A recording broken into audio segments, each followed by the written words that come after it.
So the first thing I kind of want to talk to you about is obviously, you're with a national scout with ESPN. But I'm kind of curious is, as a young adult, obviously right after college, someone in the basketball world is always looking for opportunities. So how did you kind of network, right away? Well, what happened to me, honestly, this is a story I've told once or twice, but I grew up um, working for my dad, and my dad worked in the healthcare industry. He was in the nursing home business, and ever since I was in high school, whether it was whether it was like school vacations or whatever, like I would always go to work with my dad and learn like the business side of that. So I honestly thought I was going to go work in that industry. Um, when I was a junior in college, my dad took an early retirement, and so I kind of had to reevaluate real quickly because what I thought was going to be my path, not really because I was all that interested in it, just because I wanted to work with my dad.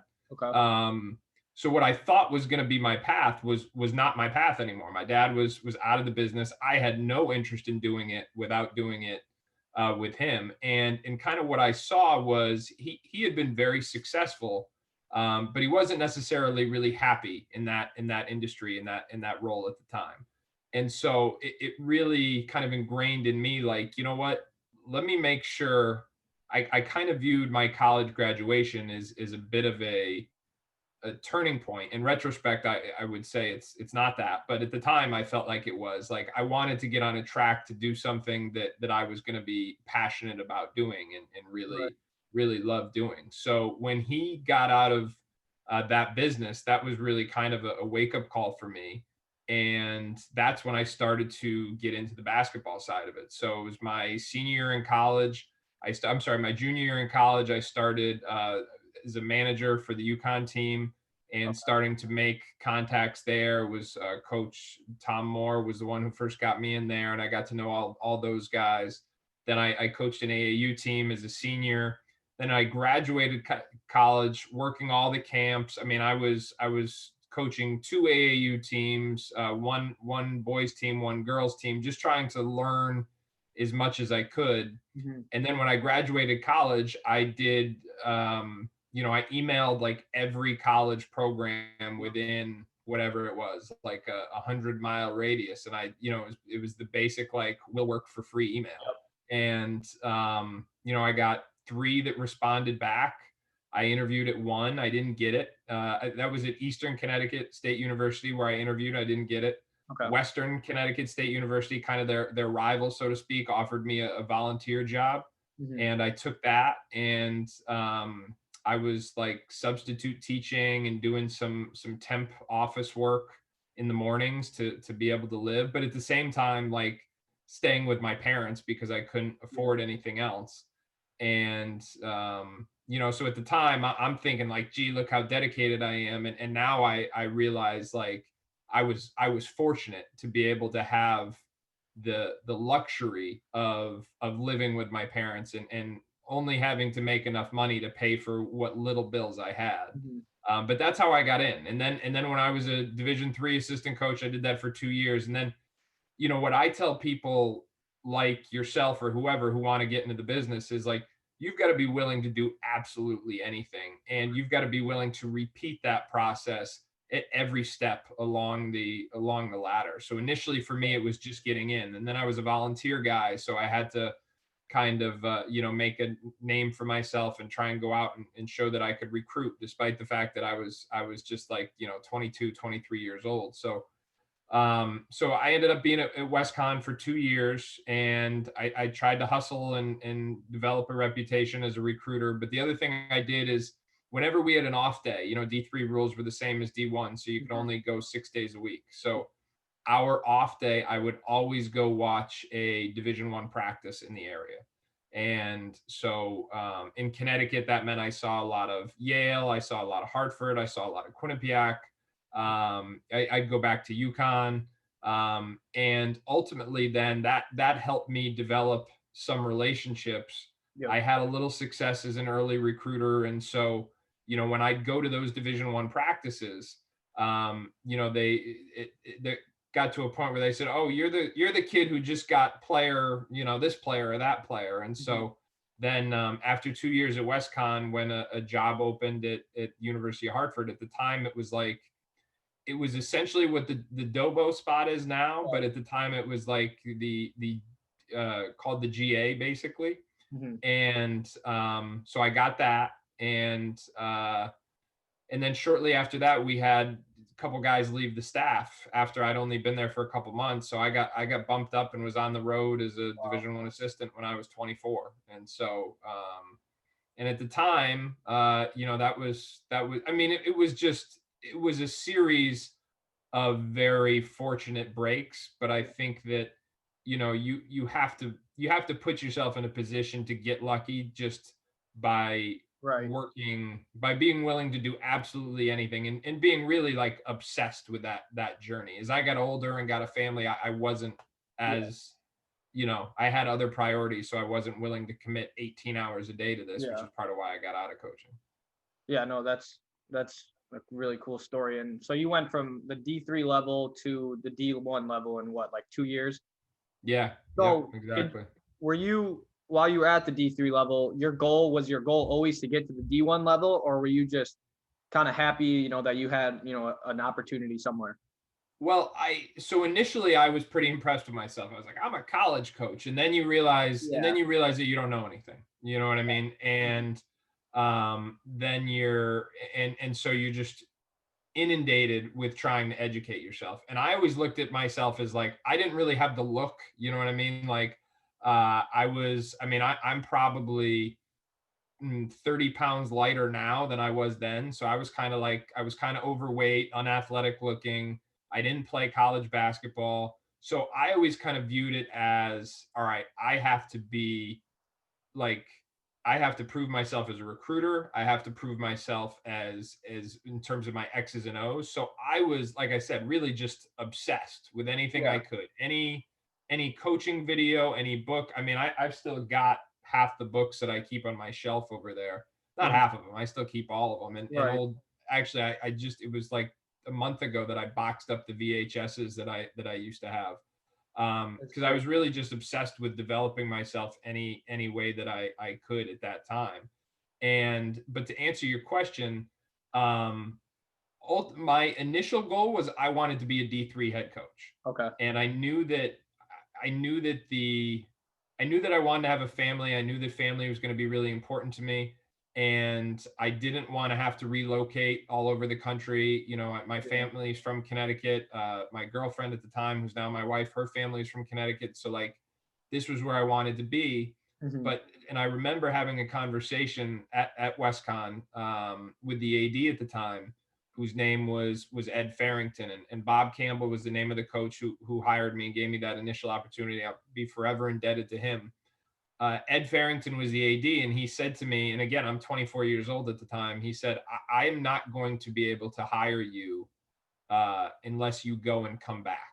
Meaning that, Coach Campbell, whenever because he was older at that point, if I stayed with him for 8 years, I probably wasn't going to get the job. But if I left and got to the Division I level and then wanted to come back, then I'd have a better chance to do it. So that was the advice he gave me when I was 24, and that was a big part of why I made or why I tried to make the jump, because I think Yeah. like there's a lot of D3 assistants out there, all of whom are dying to get to a higher level, and you've got to do something to differentiate yourself and put yourself in a position to get lucky, Yeah. like I did. And it was Larry Harrison who hired me at Hartford and gave me that opportunity. So initially my goal was to be a Division III head coach, Mhm. and then it changed when I got to Hartford.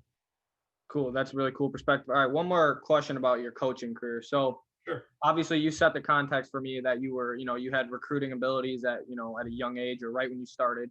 Where do you kind of like, where did those abilities come from? Like, I'm just curious, how you were just a really good recruiter? Like, how did that kind of start? No, it wasn't natural at all. I mean, Right. I'm more of an introvert by nature. Yeah, me too. It was just a work thing, Okay. like Yeah. it's like, okay, if you're it was an American Express Financials Advisors was where I was temping in the morning. So maybe I'm there from like 10 to like I'm sorry, like 8 to 1 or something. And then I'm leaving there to drive an hour to practice. And after we practice from 3 to 6, and I know I've got to get up the next morning. So then the question is like, all right, are you going home and or going to your girlfriend's, or are you going out, or what do you? Well, I was going to a high school game, Right. so it wasn't.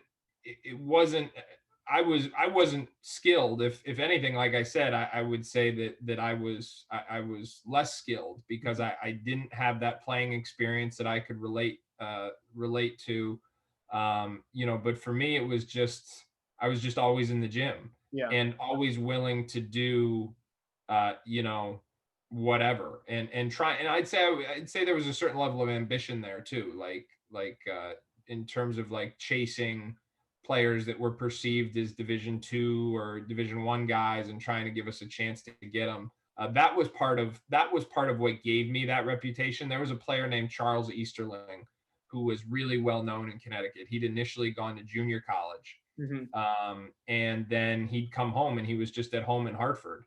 And I think what I went and I went into the city and just tried to find him. Like like literally just at the Yeah. parks and the streets and the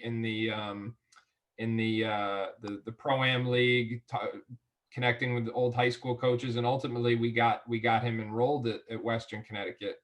And Wow. that was a big part of, and he was always considered a Division 1 caliber talent Uh-huh. who just didn't qualify. Yeah. So when he got enrolled at WestCon, and people hear about me like in Albany Avenue in Hartford just trying to find him, I think that story kind of resonated with some coaches and helped me get that reputation. But it wasn't because I was like I said, I didn't play. I'm introverted by Mhm. nature. It wasn't any natural skill set. It was Right. just a willingness to do more than the next guy, because I was just had this like singular focus to try and prove myself.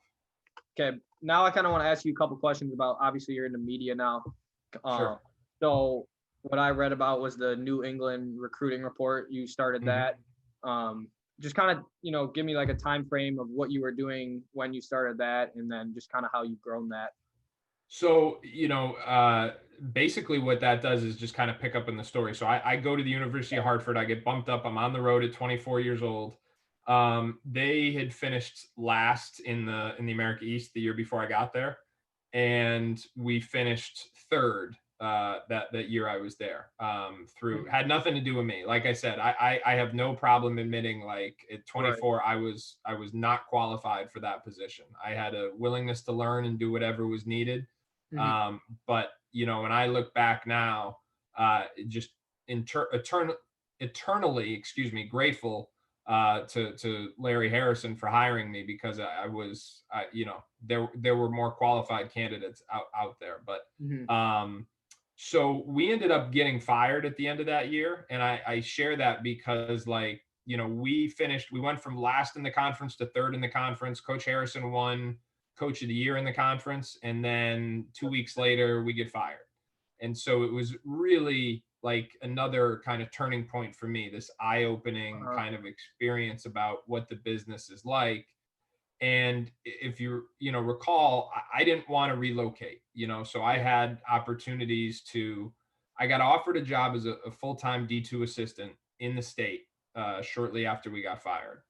And I turned it down just because at the time I was just really kind of, I just the coaching profession, I'd soured on it a little bit. Yeah. I mean, it was just, that was a tough experience. I don't know if soured on it is the right way to say it, but it was going to have to be the right situation, the right place at Right. the right time. And I just thought there were other things I wanted to pursue.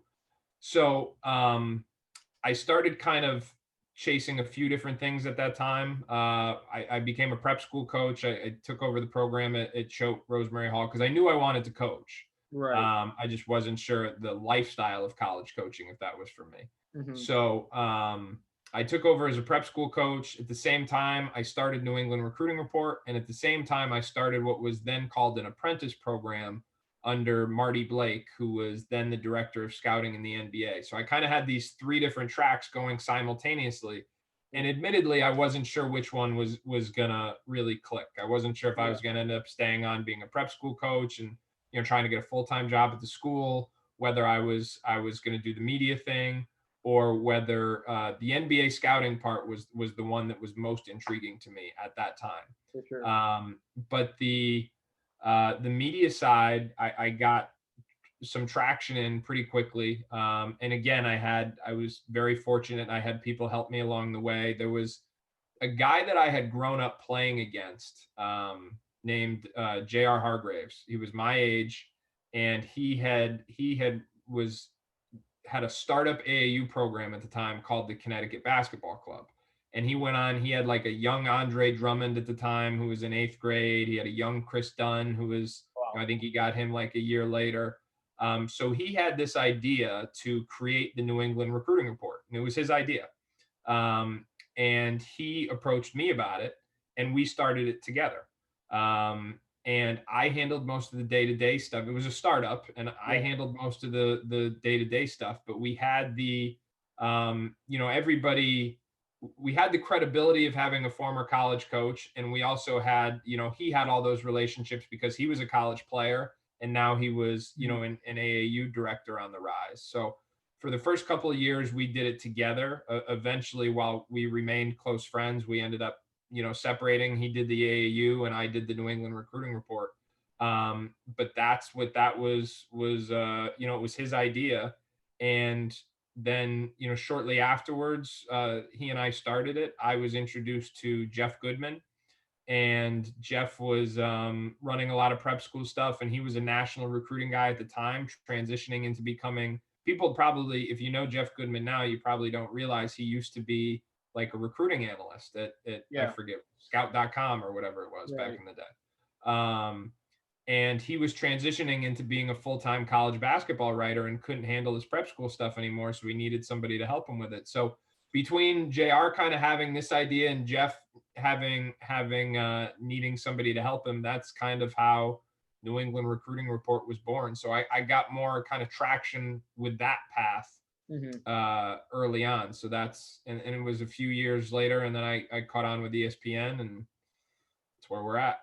Yeah, no, so that's another question I kind of have is, obviously when you start something like that, you need like credibility. Like you said, like a lot of people try to just write about, players when they go watch a game, but I'm kind of curious, how did you kind of, or like, do you remember the first times you gained some traction? And obviously you said you had a former college player and coach with you, I think. So just kind of talk about the rise essentially of New England. Well, I think two things gave me, well, first of all, it was a really good idea. JR had a really good idea because there was nothing like this in New England. So that's number one. But number two, in terms, I tend to, the credibility part to me is more important with the college coaches. No doubt. And so I think the thing that gave me some credibility there was the fact that I had been a Division I coach. I mean, I was 25 when we started this, but I'd already been a Division I head coach. Now, and everybody knew I was young and had only been in for a year, but still that was different.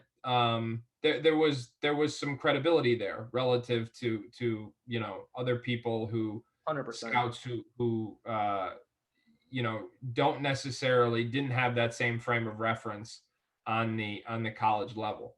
And I think the other thing that was really important for me is that I was very candid about what I thought, and not necessarily, especially in like my service to college coaches. When I would send out my scouting service to college coaches, I didn't want to be another guy who was going to overrate every kid or tell you every kid is better than he actually is. I wanted it to be, I tried to create a product that was exactly what I would have needed when I was a college coach. And that's someone who's going to be brutally honest, brutally candid, and not overrate kids. And ultimately, like, you send these reports out and they only go to college coaches, but inevitably they get forwarded to AAU coaches and high school coaches and whatever.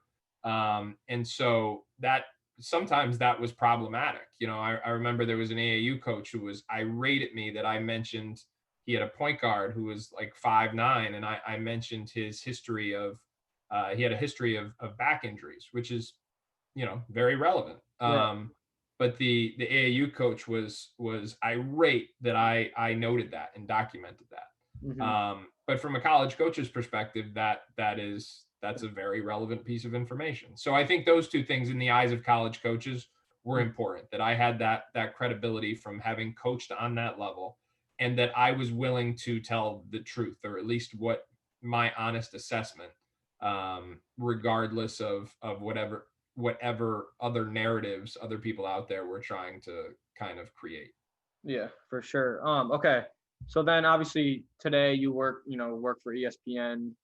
Just kind of talk about how, like, I know you kind of hit on it earlier, but I'm curious, like, how that relationship actually like started, and like just kind of like the logistics of how you landed that job.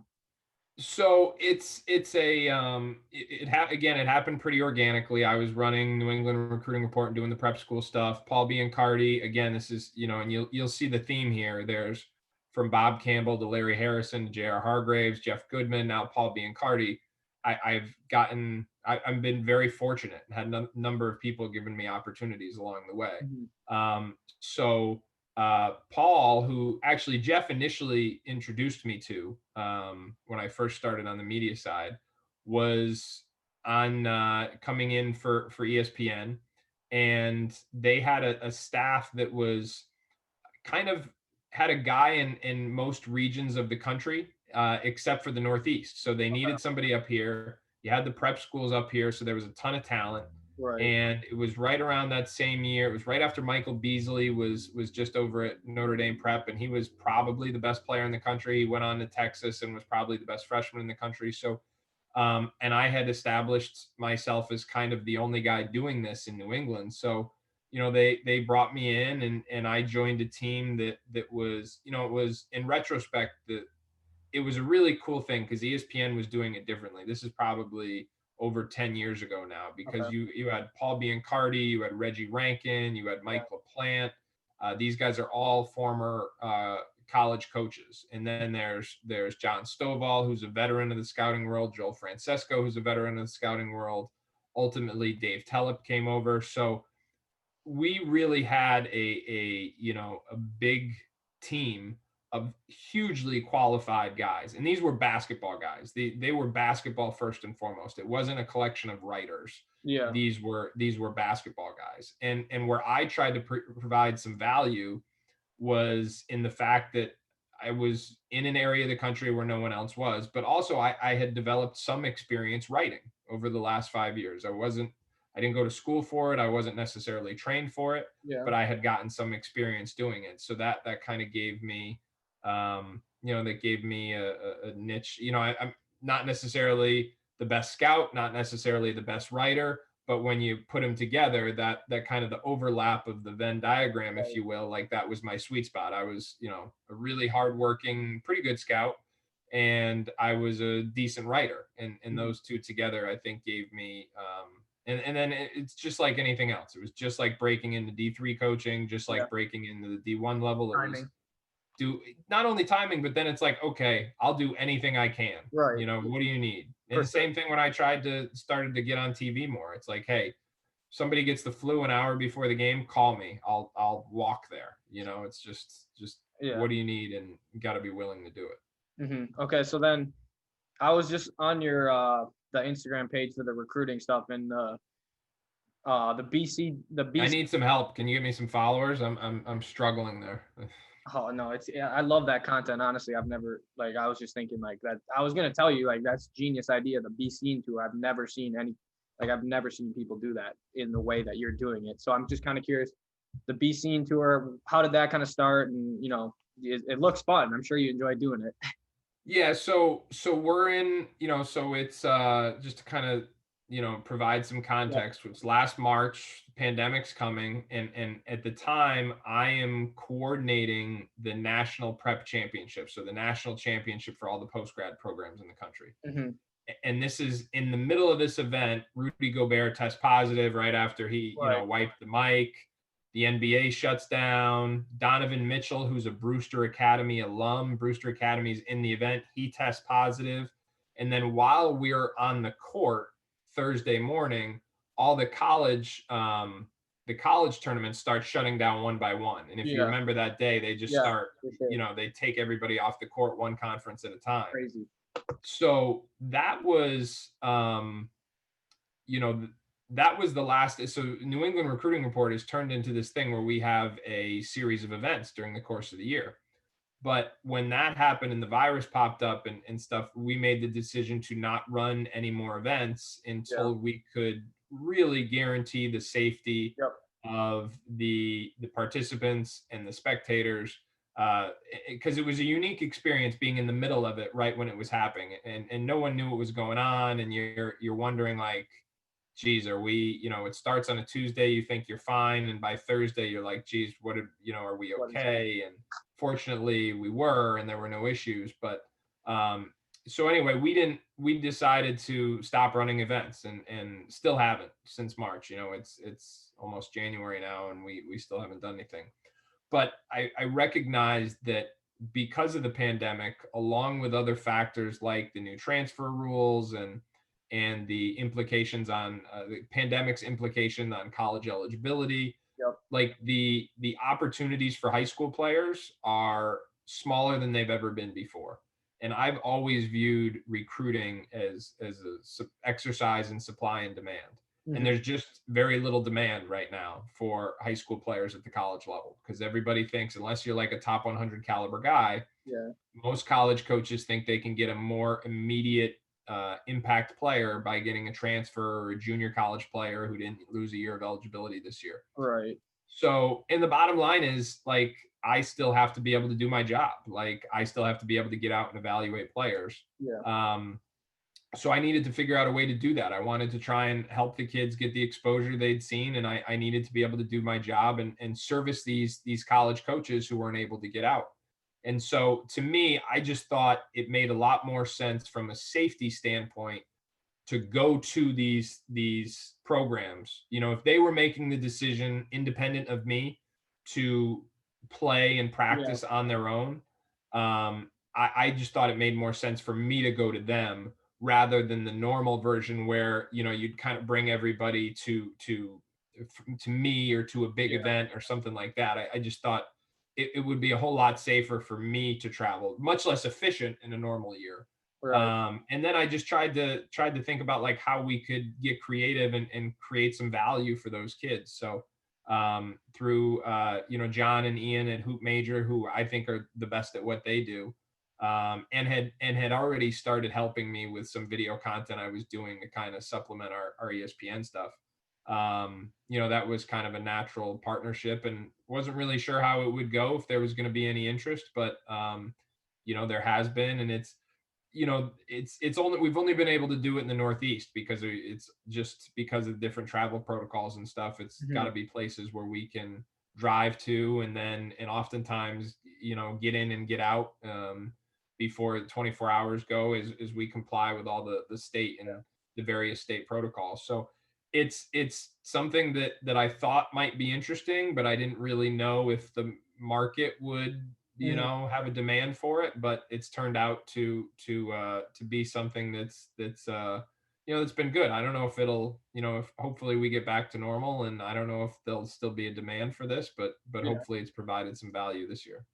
No, for sure. Yeah. No, like I said, I just love that. And then another thing going off that is the prep school stuff when you visit the schools and kind of do a similar thing. I watched the Scotland campus one, and that kind of just, like, when I was talking about this, I want to talk to you about prep school basketball. And obviously some people hear that will think like high school basketball, but Yeah. prep school is that, commute. I'm sorry, like you live on campus there and kind of more of like a college, run program. So today, obviously you travel and visit these prep schools. What do you see, common themes around, each elite level school, and just kind of how have you seen it, change from the time you've been in the business?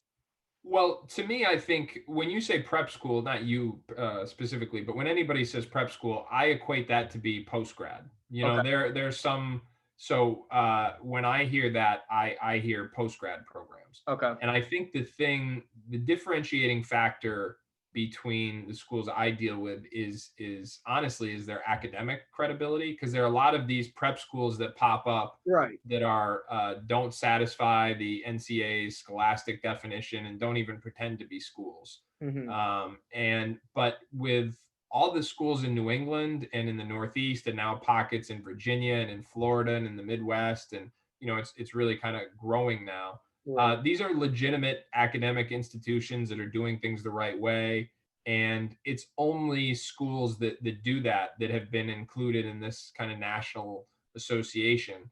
And so, while there are certainly some other places that have really good basketball players, like we're not, unless it's a real school, unless they are satisfying the definition of that the NCAA has set forth as scholastic, like we're not really interested in it. But and I think what you see from a basketball standpoint is just an incredible amount of talent. I mean, it's very rare. I don't think it doesn't get the same amount of play from like a national TV standpoint. But I remember having this conversation with Michael Peck, who used to be the head coach Yeah. at Findlay Prep. He was And on. Findlay started as a prep school before they became a high school. And I remember he and I talked, he was one of the first guests on my podcast. And he said to me, he's like, oh, prep school is way harder than high school. When we were at Findlay and we were competing for national championships every year, there's maybe 3 or 4 games every year that you really had to get up for, the Montverdes, the Oak Hills. And obviously that landscape has evolved Yeah. in the years since. But in prep school, everybody's got 19, 20-year-old guys, and everybody's got, extremely well coached. And it's just a different caliber of Mhm. talent. So it doesn't get like the national eyeballs for some reason. I think a lot of that is because of kind of the stigma of prep schools, because people don't recognize that the ones that are true prep schools are very legitimate academic institutions. But the level of the basketball is just, I mean, I'll say this, like, let's see, I'd love to watch Brewster Academy play Montverde one year, because I think it'd be a heck of a game, Right. and there's so many different examples you could Mhm. do along those lines. Yeah, for sure. All right, a couple more questions here, and I'll let you go. So kind of obviously working with ESPN, you've been to some, amazing basketball events. Just kind of talk about some of the ones that stick out to you looking back. I mean, there's a lot of cool ones. USA Basketball is some of my favorite evaluation settings, because you get the top kids in the country and you get them in a setting where you have to see who's willing to kind of put their egos to the side and buy into a kind of a true team standpoint. And some of these national events, like they're just the best. We had this feature at last year's Hoop Hall. We had it was like a decade, it was something like a decade on television or something like that, and we all had to pick our favorite memory. And for me, it was when the Elite 24 was in New York City on outside, and this was the Under Armour event, and like you're playing on an outdoor court under the lights with the Statue of Liberty right behind you. I mean, that was just a surreal experience. And like, Zion Williamson and guys like that were in that game. But for me, I remember that experience with that was just like a wow moment that they'd created there. And then whether it's USA Basketball or whatever, and the Peach Jam, anything like that, when you have a chance to see these guys, some of the basketball that I've been able to watch over the course of the 10 years in environments like that has been a lot of fun. But just in terms of like the biggest spectacle, the Yeah. coolest thing, where I was like, that Elite 24 in New York City, I remember thinking to myself, like, I wish it was usually I'm sitting there and I'm watching, like, this is so cool to be able to see and watch these players. But I remember when I was at the Elite 24, I was thinking to myself, I should have brought my family, because like, even if they don't know the Right. players that they're watching, just like the spectacle of it all was just totally unique. That's just hilarious that you say that, because I literally had Elite 24 written down. I was going to ask you about. I think that event is just, obviously you've been there, so you could speak firsthand on it. It But was incredible. that's always like when that's on in the summer, like I'm watching that whole thing. Like Yeah, and it hasn't happened in a few years, Yeah, obviously, but it's when they did it, and I'll tell you a story about that. So those were on TV, right. and there was one year in New York City where we were like they set up a chairs on the court at halftime and to do a halftime segment. Yeah, And it's live TV. And at the time, like I said, like I'm trying to break in and do more TV. So I'm trying to make a good impression. And the crowd is going nuts. Like there was, I think like Jelly Fam was like a big thing in New York City. He was in the game, if I recall. Zion was in the game. So the crowd, there's a band, the crowd's going nuts. We're live TV, and my mic doesn't work. So I'm like fourth in a line of four guys, and Mike Cousins, who was the play-by-play guy, he and I make eye contact. And I just, and he somehow recognized what was going on and was able to really, emphasize so I could read his lips the question. So right. I didn't totally because it would have been a debacle. And Mike is now, one of the star play-by-play guys in the country. And I just remember thinking like, wow, this guy is really good at this. I don't know how he just figured this out and saved this. And no one but me may not ever know, but this would have been imagine me on national TV being like, I can't hear you. I mean, that wouldn't have Right. it's not an option. So he was that was a funny story that came from that. Yeah. Okay. So a couple more questions. Obviously, you're up in New England, that area. The Mass Rivals, one of the best programs in that area. Just kind of talk about, the program that Vin has built over there and the guys they get to college every year. Well, you're gonna get me in trouble here because people are gonna say that I'm showing favoritism here. So I will say, so if you don't mind, I'll talk about a couple programs. But I mean, Vin has been I'm trying to think of the right word. He's a trendsetter. I was thinking this on Twitter the other night because first of all, he's got a really unique way of developing players. And when I say he, I really mean him and Tom Nelson because I think Yeah. they've been a team in the way they've developed their guys over the years. But the area that Vin doesn't get nearly enough credit for is he's a really good evaluator actually. And I've learned things from him as an evaluator. And because his ability to recognize kids at a really early age who have potential is in the things that he notices that other people don't is unique. And the other thing that he really understood is he understood social media before a lot of other programs did, and he made that work for him. And now when I see anybody, the hashtag, the whatever way, that all started with the Rivals way. I didn't, and now every club's got like, I don't want to call anybody out, but I've seen so many people like emulate that. And I just kind of chuckled to myself because that all started with him. Now in New England, there's also, BABC has been around forever. Leo Papil is like the godfather of AAU basketball, not just in New England, but certainly one of the prominent guys nationally. And his history, not only of winning championships, but of sending players on has been incredibly impressive. And then, of course, you have Expressions, another EYBL program that's done amazing work over the years and keeps getting better with each passing year. So to have those guys, and then like I said, when JR was still in this and had CBC at its heyday with Andre Drummond and Chris Dunn and some of those guys, it's been fun because even though it's a small geographic area, New England players were tremendous for a long time. Middlesex Magic have had two pros with Duncan Robinson, Pat Connaughton. So it's been a lot of fun to see those programs.